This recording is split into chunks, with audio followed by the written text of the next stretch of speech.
So Godzilla Rulers of Earth definitely has to be like top five, if not top three of my favorite Godzilla comics. Godzilla Rivals is definitely in the top three, but I gotta place it somewhere, right? And believe it or not, I did this a while ago with Ken Rayquaza beat Rulers of Earth, and I'm actually kind of surprised I got also 1.1k, along with my Godzilla 1998 versus Prime Valerian. I cannot believe that at all.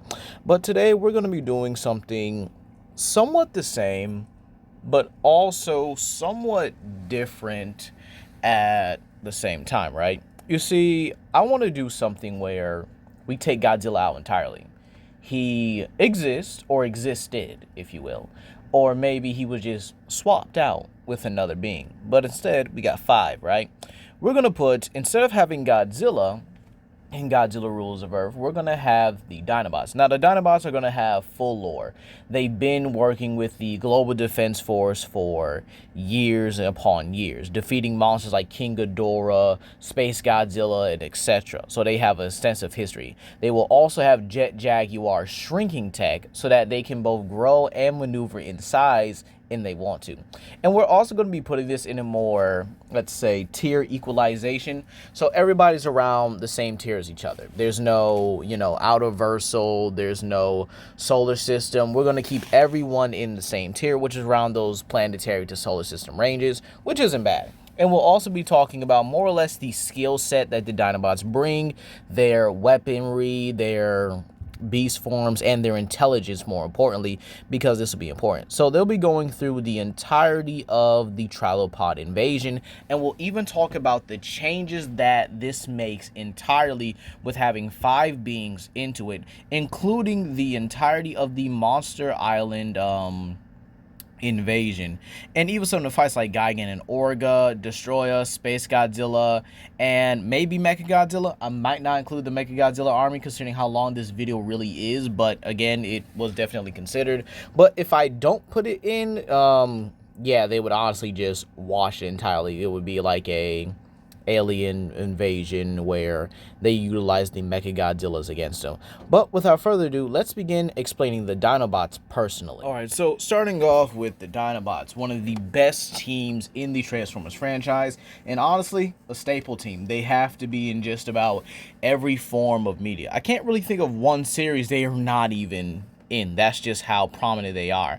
Now, the Dinobots themselves do have a ranking system, but they work as a well-oiled machine without really complaining or even infighting amongst themselves. Starting off with the weakest member, but the fastest member, that being Swoop. Swoop himself is actually the scout-tracker of the team. He's actually capable of actually holding his own against other Cybertronians, and him being the weakest of the Dinobots is not a bad thing at all. Yeah, sure, he is the weakest member, but yeah, that's not a bad thing by any means. You see, the funny part about it is Swoop himself is still capable of ragdolling even Cybertronians are in the same, category, in the same the same ballpark as characters like Ironhide, people like Trailbreaker and Jetfire and stuff like that. They're all capable of being ragdolled and smacked around by even Swoop. And keep in mind, Swoop is also great at stealth and infiltration, meaning that he's a vital part of the Dinobots. Because again, in a group of ruffians and rebellious warriors, imagine one of them being stealthy and them being trusted with stealth-based missions. So, yeah, dude's absolutely dangerous. Next up, we have Sludge, which is the technician of the team. Now, Sludge is actually pretty good with technology. Actually, he might be one of the best technicians out there. Keep in mind, the Dinobots were very underutilized in certain parts of, or in certain franchises, but believe it or not, Sludge is also the second strongest, being very comparable to, obviously, his leader, Grimlock, being able to slap around even stronger Predacons like they're obviously nothing. He's even able to create earthquakes to destabilize his opponents, or pretty much open tremors in the ground to pretty much swallow them whole. So, yeah, dude is an absolute monster. Now, we have Slug, the tactician of the group. He's one of the few reasons why the Dinobots are coordinated. Now, yes, he is a better tactician than his leader, and his leader also defers to him when it comes to military coordination alongside him, both coming up with plans together. And he has the second strongest armor out of the group, with Snarl actually being ahead of him. And that's not a bad thing, considering the fact that his armor is more focused on his front area, with him actually being able to use his horns to skewer any opposition that pretty much just comes in his path. He's also a very great hand-to-hand fighter, being able to match the likes of Bludgeon in hand-to-hand combat and actually stalemate him, but ultimately the results of that fight never get to, well, come to fruition, because a ship fell on both of them during the Unicron crisis, killing them. So it's unfortunate, but they both were damaged and weakened at that point, so I don't think it's too much of an anti-feat. Next off, we have Snarl. Now, Snarl, believe it or not, is the medical officer of the team. I know it's crazy how they have these roles and they do them so well, but you got to remember, they'll rip you in half at the same time. Absolutely insane. Snarl also has the most durable armor of the team, because his armor plating actually allows him to have a lot more resistance and actually handle a lot more trauma in combat than even the likes of his other teammates, which would physically be stronger than him. And keep in mind, he's also capable of absorbing solar energy to power himself up and even expel it in an AoE blast from his armored plates. So Snarl is probably one of the most underrated members of the Dinobots, believe it or not, able to utilize solar energy as a whole AoE blast. I mean, like, come on now. And finally, last but not least, we have the namesake of this channel, that being my glorious king himself, Grimlock. Now, Grimlock himself here is actually one of the more stronger Cybertronians out there, actually being in the same league as characters like Optimus, Metroplex, and even Omega Supreme. This dude is compared to everybody because this dude does not have a strength limit. He's also one of the greatest fighters in his respective category, that being pit fighting or gladiatorial combat alongside the likes of Megatron, and likely facing him in the pit as well. Keep in mind, he's also been able to beat other gladiators in the pit, even the likes of RC, Galvatron, and even Scorponok. Yeah, he's actually been known to be one of the greatest gladiators in the pits of Chaos, and obviously all that. So believe it or not, yeah, Grimlock got that dog in him. He just built like that entirely. But now we have to talk about the fact that the Dinobots work together like a well-oiled machine. There's no other team that does it like them. And I'm being kind of honest here. This isn't glazing or none of that. This is me being completely, wholeheartedly honest with y'all. There is no other team in Transformers that works together like the Dinobots. Not even the Wreckers or any combiner team. No.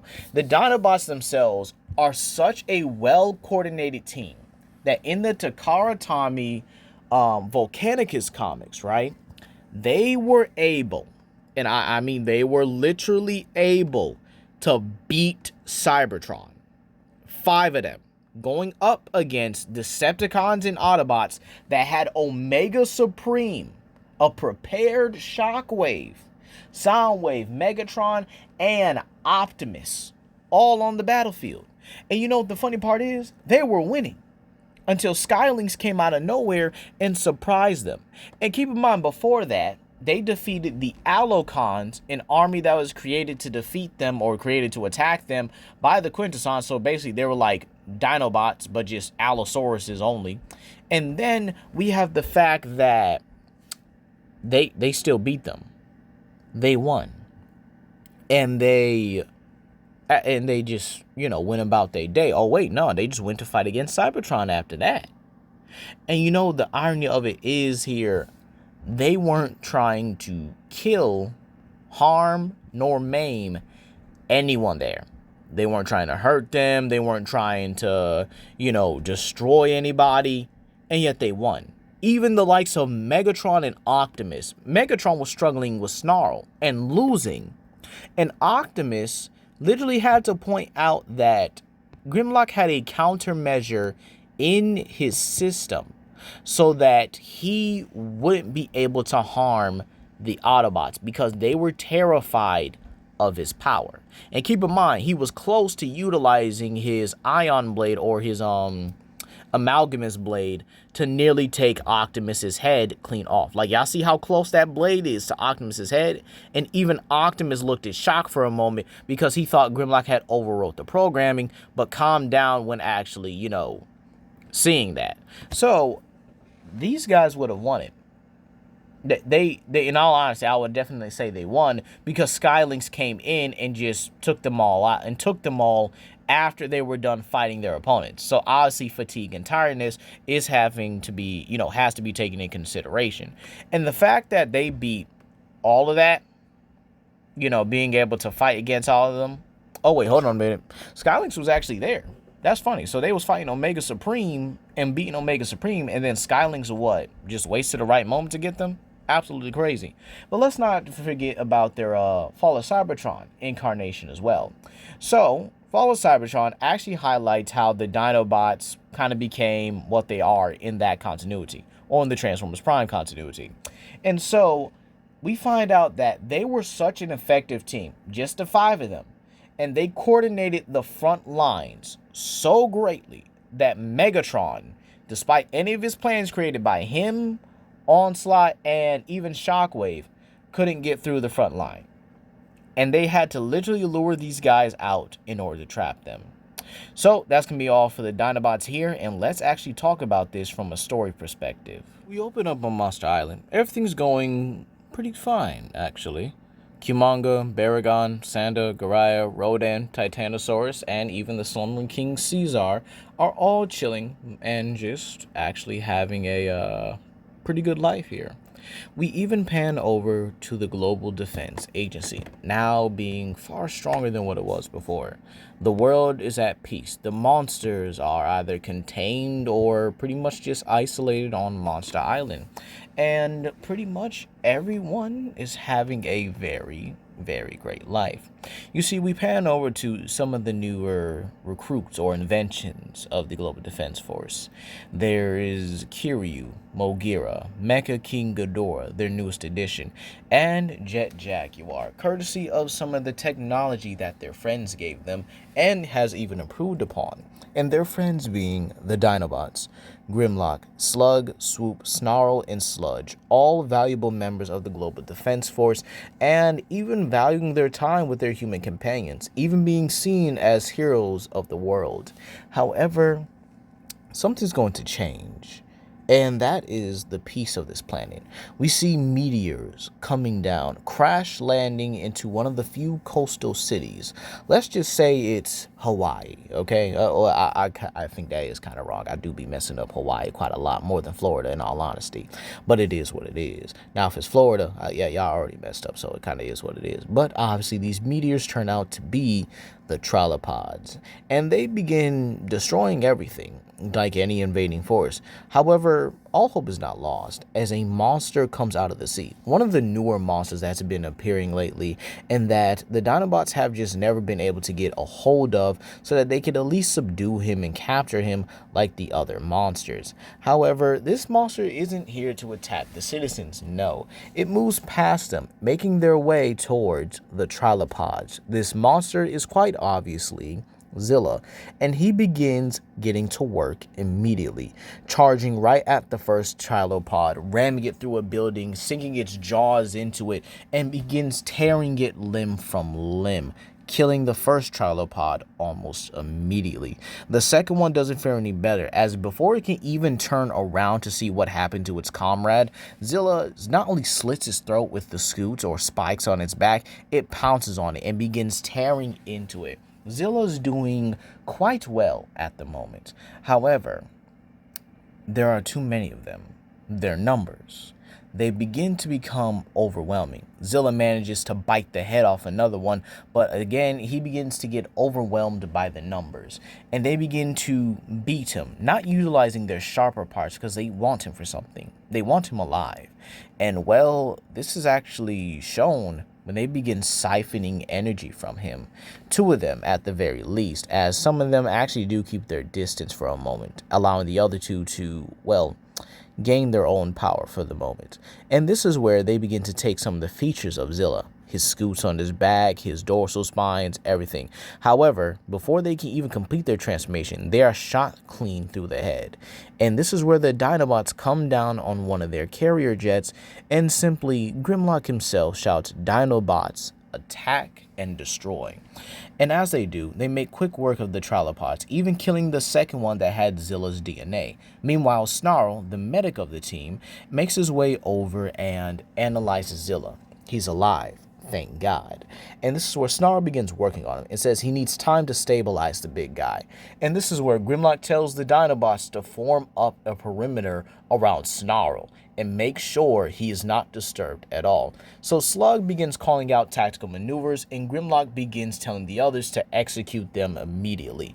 And this is where they take out a large majority of the Trilopods, to which, after a couple hours of demolishing these insectoid-like beings, Snarl says that Zilla is stable. Now he just needs to get him transported to Monster Island so that they can get him to a proper medical bay and he can honestly just recover there. And this is where Slug states that he'll call one in, and immediately does it. However, this is where they begin to pick up something, and Swoop begins to tell the others that something's coming in hot. And that means really, really hot. And this is where Grimlock simply states, "What is it?" And so, understanding that this may be an urgent situation, Grimlock tells Slug and Sludge to stay with Snarl to make sure the transportation is not disturbed while he and Swoop go to investigate. So as they do, they make their way over to another part of the, well, island or country. Look, I swear, I definitely got to look this up. It's Hawaiian island or a country. I don't want to be butchering nothing here. And so, as they do, this is where Snarl notes that the transportation has arrived and is wondering if Grimlock needs backup, to which he tells them to simply stand by and make sure one of the mechs is ready just in case. He wants Zilla back on Monster Island immediately, to which Snarl ultimately does obey his leader. So Grimlock and Swoop both begin to make their way, or at least finally make their way, towards the edge of the volcano. And this is where they look down, seeing what the heck crash landed. And this is where Grimlock simply tells Swoop to go ahead and scout ahead while he makes his way down. So Swoop takes off in that direction. And what he sees is a huge pile of dust and a tail flipping around trying to get some creatures off of him. And this is where Swoop simply says, Grimlock? Grimlock goes, "What? You're not going to like this." "What do you mean I'm not going to like this?" So, remember that space monster we fought a while back? Yeah, the one classified as Space Godzilla? Yeah. And this is where Grimlock says, "Oh, okay, he's back. We can certainly deal with this." And he says, "Oh, no, that's not the entire issue." To which Grimlock says, "Okay, Swoop, I need you to get on with it, or else I'm going to be the one that snatches you out the air and slam you on your face." To which Swoop says, all right, he's in trouble. To which, when Grimlock finally gets a good view, he actually sees that Space Godzilla is encountering these insectoid-like beings once again. And this is where they begin draining him, and they're actually shot. They can bite through his crystals, something that they had a hard time doing. Understandably, Space Godzilla is not a friend. He's not even close to being a begrudging ally. Grimlock understands that he's an enemy, but right now his power is going to be in the wrong hands. So he transforms to his dinosaur form and pretty much burns away any of the Trilopods that are there. And this is where Space Godzilla ultimately looks shocked, even pushing him back as one of the Trilopods actually begins to manifest and take his power.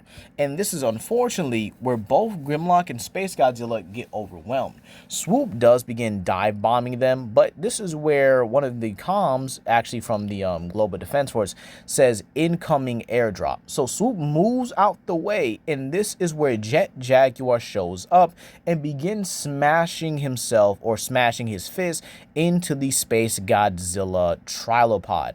This allows Swoop to begin to crack at, or at least get a few licks in, on the Space Godzilla as well, saying that they can handle this if they can get themselves out. So Grimlock and Space Godzilla do have a moment kind of to themselves inside of the crystal, and well, They kind of look at each other, and Grimlock says, "You know exactly what needs to happen." And Space Godzilla begrudgingly nods. And so, utilizing their fire breath and their chrono breath, respectively, they blow apart their crystal domain. And this is where Grimlock gets out his sword and shield and does look at Space Godzilla, pointing his blade towards his throat, and tells him, "You have an option. You can either stay and help, and we can settle this after, or you can leave and do not return."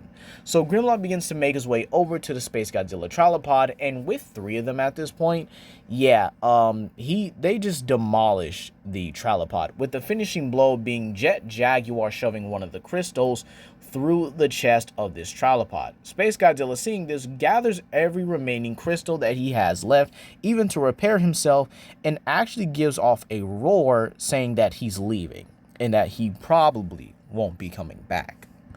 However, fast forward a few hours later, he'll be in a fight with Gigan. We'll actually keep that as canon because, let's be real, this was an amazing fight. The display of skill from Gigan and the maximum of his power and abilities against Space Godzilla, and Space Godzilla utilizing his own versatility to keep him away, absolutely genius in my opinion. There is no absolute way you can't tell me that this wouldn't be an absolute fun house, if absolute fun if this actually came to case. And then we have, well, honestly, a reprieving moment, or at least they hope it's a reprieving moment. We have that the Global Defense Force now has a classification for these features, that being the Trilopod. And they've actually discovered a hive, or at least tried to discover, with some of their workers actually going missing very fast. And this is where Sludge actually begins to tell his Dinobots that he's made groundbreaking work on their quantum technology, meaning that they now can be in kaiju size as long as they want. To which this earns him praise from the Dinobots, while Snarl also gets praise for actually analyzing the Trilopod species and saying that they can absorb any DNA from the kaiju and even apply it to themselves, making them likely stronger and tougher as well. This means that they actually need a decent source of DNA from, well, any kaiju. However, Snarl does state that they would be immune to it, as their techno-organic nature, the technological part, does manage to block everything off. However, an alarm goes off, and this is where Swoop says, "Oh crap, you can't be serious right now. What's going on?" So Sludge runs over to the monitor and sees chaos. Absolute chaos going on Monster Island. The kaiju are getting overwhelmed. They're getting dominated by these Trilopods. Now again, they are putting up a much better fight. They're able to take a few of them down, but the numbers, they're like roaches almost. The moment you take down one, others begin to envelop and encroach. But that's not all they have to deal with. Destroyer is out and about, causing chaos. So the GDF and the Dinobots decide they need to divide and conquer their forces. So they send Jet Jaguar and Kiryu to go ahead and deal with Destroyer. However, the fight with Destroyer is, as always, never easy. It's never simple, now is it? And unfortunately, they're on the losing end. I guess it's kind of expected with Destroyer, right? However, little did they know, someone else is in here. This is someone else's territory. Another kaiju the Dinobots have pretty much never been able to get a hold of, as how slippery this one is. And this being Manda. Manda manages to wrap himself around Destroyer for a bit, and actually restrains him long enough to be able to be a nuisance to Destroyer, even being able to cause Destroyer some pain as he coils around tighter. However, this is still Destroyer, and he manages to not only stab Manda, but almost kill him. Seeing that he needs help, Jet Jaguar moves Manda out the way, allowing Kiryu to dive onto Destroyer and utilizing his Thunderblade slash at him over and over and over again. Seeing that Manda needs medical attention, this is where GDFs actually sends Mogira over with a healing bio that Snarl had created in order to help heal kaiju a lot faster. However, this can only really be used once and only in desperate situations. Yeah, I think Manda can use it. So with Manda being back in action, we then fast forward over to Monster Island. King Caesar is awakened and has actually been able to make his way towards the other kaiju along with a now recovered Zilla, assisting with Titanosaurus, Varan, Rodan, and Gearus, all of them being able to work together and actually put up a great and decent fight. And pretty much everyone is having a much easier time, or at least they're trying to. But this is where the numbers, as soon as the numbers get overwhelming, the Dinobots show up. And this is where Grimlock rallies not only his Dinobots, but the kaiju as well. And well, I don't think I need to say that they they absolutely stomp out the Trilopods at this point. The Dinobots utilizing the environment to their advantage, utilizing their combat abilities, creating tactics along with the kaiju and everything. Yeah, there's no way they're winning this at all. I mean, let's just be honest. It's over. It's over. The Trilopods are pretty much done. Meanwhile, back with the Destroyer fight, Kiryu is the one to deal the finishing blow by utilizing his Absolute Zero Cannon to freeze Destroyer and then shattering him with his claws. Absolutely enjoying the thrill of it. Meanwhile, Monster Island's wrapped up. Any kaiju that has, been knocked out has recovered at this point. And well, everyone's getting back to I guess you could say, a normal calm at the moment. However, there's a little something different. This is where King Caesar notes to Grimlock, what's going on?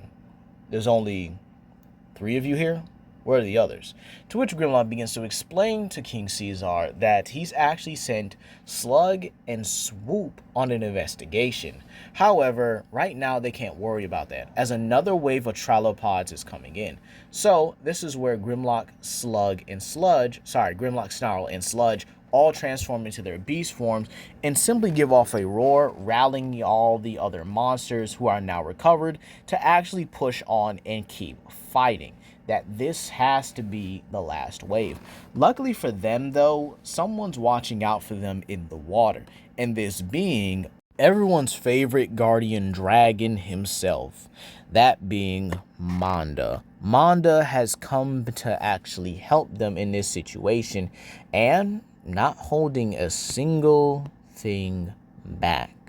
He makes sure that he makes quick work of any Trilopods still remaining in the water, coiling around them, pulling them apart, ripping them limb from limb from limb, holding absolutely nothing back against them. He can't afford it. He can't really get a reason to hold back at this point here, right? And this is where we fast forward over to the hive of the Trilopods, with Slug and Snoop investigating. They're just about done. However, something happens, and this is Orga and Gigan.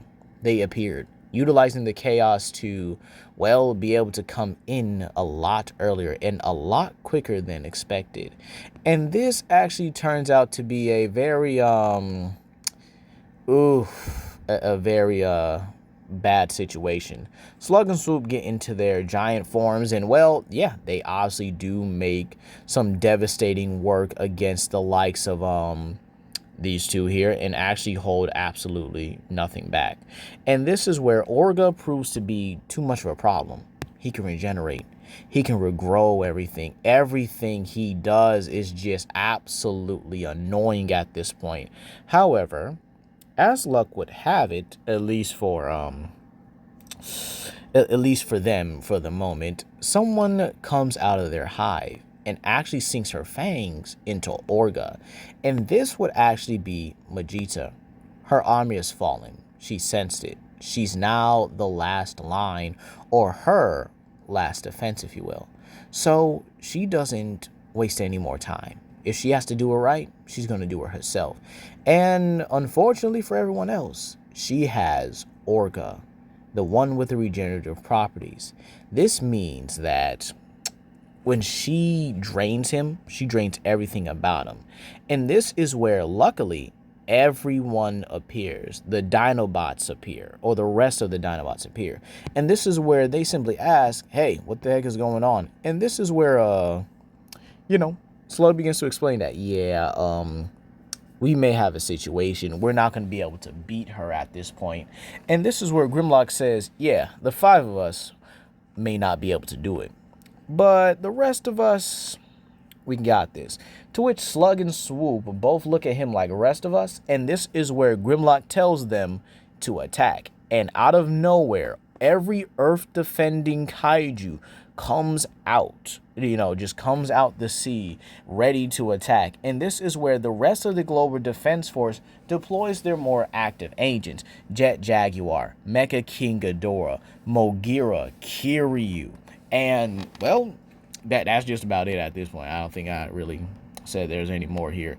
Maybe Super Mecha Godzilla, but maybe that'll be for a sequel if you guys want it. And so this is where they begin to attack Vegeta. All this firepower, all this weaponry, everything that they can do, it's not enough. They can't get through her hide. And even if they do, it's for only like a nanosecond, as she has Orga's regeneration.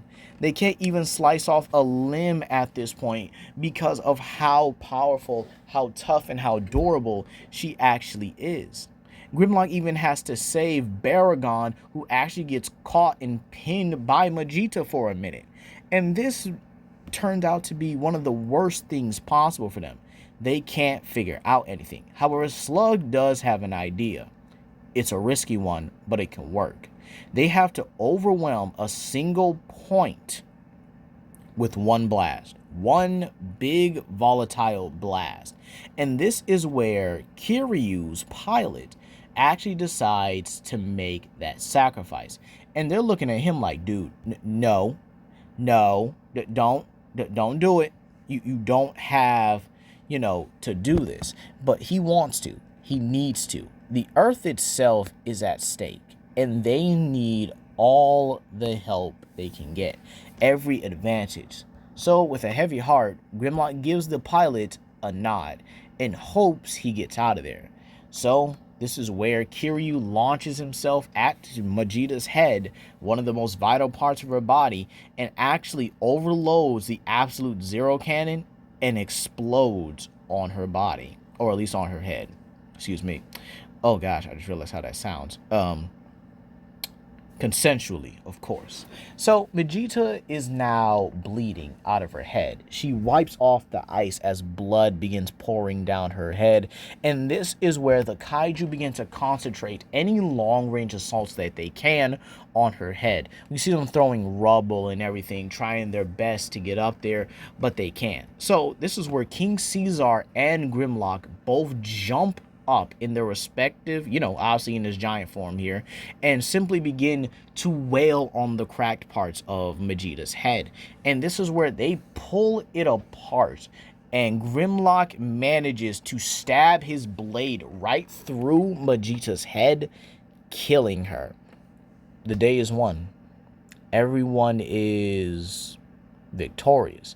However, Grimlock does mourn the loss of Kiryu, hoping that he can be rebuilt stronger and better than what he was before. However, Snarl does give him some hope, saying that he actually has been looking for a new way to improve upon the whole Mecha Godzilla thing, in hopes that he can work on them probably later. However, right now, it is a time for celebration as everyone goes back to the way things were after rebuilding the city, of course. But that's going to be all for today, you guys. Please comment down below, like and subscribe, and share with your friends. And yes, I do believe the Dinobots would be able to beat the Trilopod invasion even without Godzilla. Because look at this. I mean, imagine having the Dinobots, Godzilla, Rodan, and all the Earth Defenders. Absolute overkill. Peace.